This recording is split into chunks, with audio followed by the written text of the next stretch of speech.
Let's talk about Turkey, a 98% Muslim state that wants to join the EU.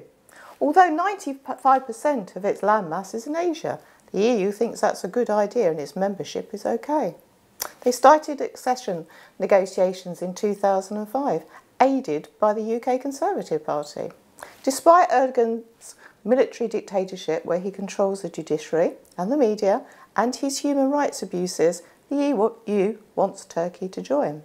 The EU prides itself as a supreme leader in human rights, yet they overlook Turkey's abuse of human rights, because to them only some human rights matter. This week, the EU Parliament, including me, voted to suspend Turkey's accession talks. However, out of 751 MEPs, 109 voted against and 143 abstained.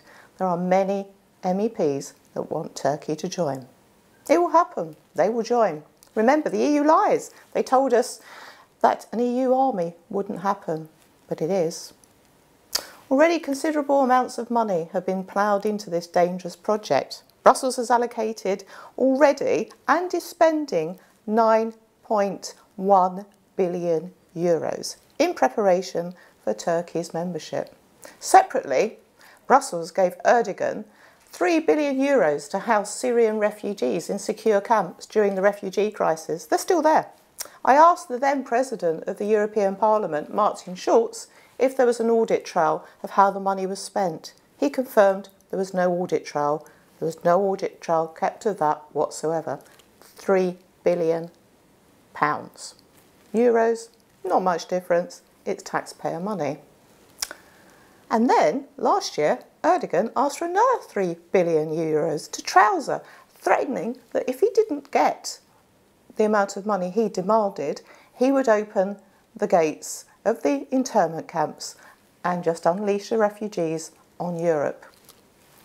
This suspension is only political expediency ahead of the upcoming European elections. It'll be full steam ahead after the elections and Turkey will join. And then, I fear, once Turkey's joined, they'll start accession talks for North Africa.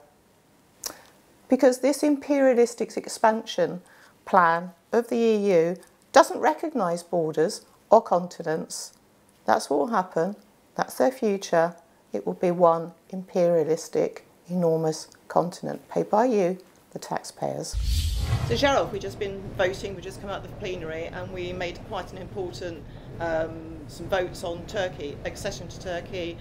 Should we curtail the money that goes to them for their accession, because millions have already been spent on language provision and paving the way for their accession. Now, in Brexit, we were told, no, you were liars, you're lying about Turkey joining. Do you want to tell the cameras, the people at home, what the reality is with Turkey? Well, what we voted here was just show.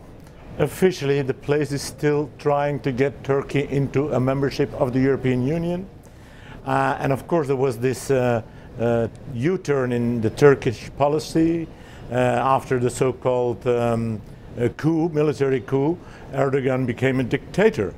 And he put hundreds of thousands of people out of their job or in jail, journalists, whoever, you name it. It is not a democracy anymore. So now this European Union is troubled by the facts that are occurring there in Turkey. So they vote a resolution saying, okay, they should do this, they should do that.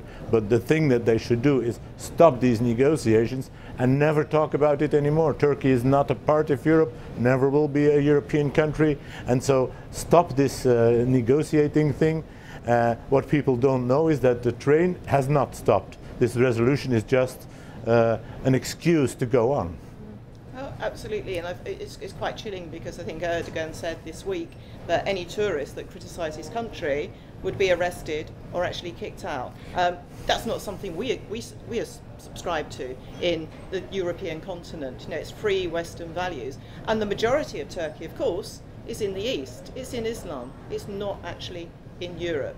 So their expansionist plans is going way beyond the boundaries. Well, the problem, of course, is why don't they stop this whole Turkish thing? The problem is that some very important governments in the western part of Europe are under pressure of the Turkish minority in their country. So like Madame Merkel and also in France and in Belgium, politicians are under pressure of Turkish minorities. The British Conservatives also backed. Okay, so that explains why they still continue saying, okay, let's follow the Turkish agenda, although nothing is still in order in that country. So people, this is a fight. This is a fight for European Western values.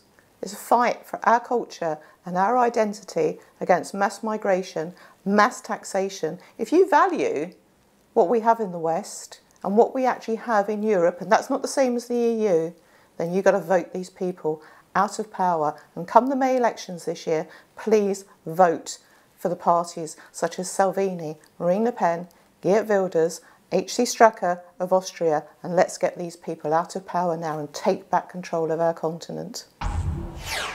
If you want to see more videos from me and the rest of the Rebel team, please like and subscribe. You can also hit that little bell symbol to make sure you never miss another video. Thank you.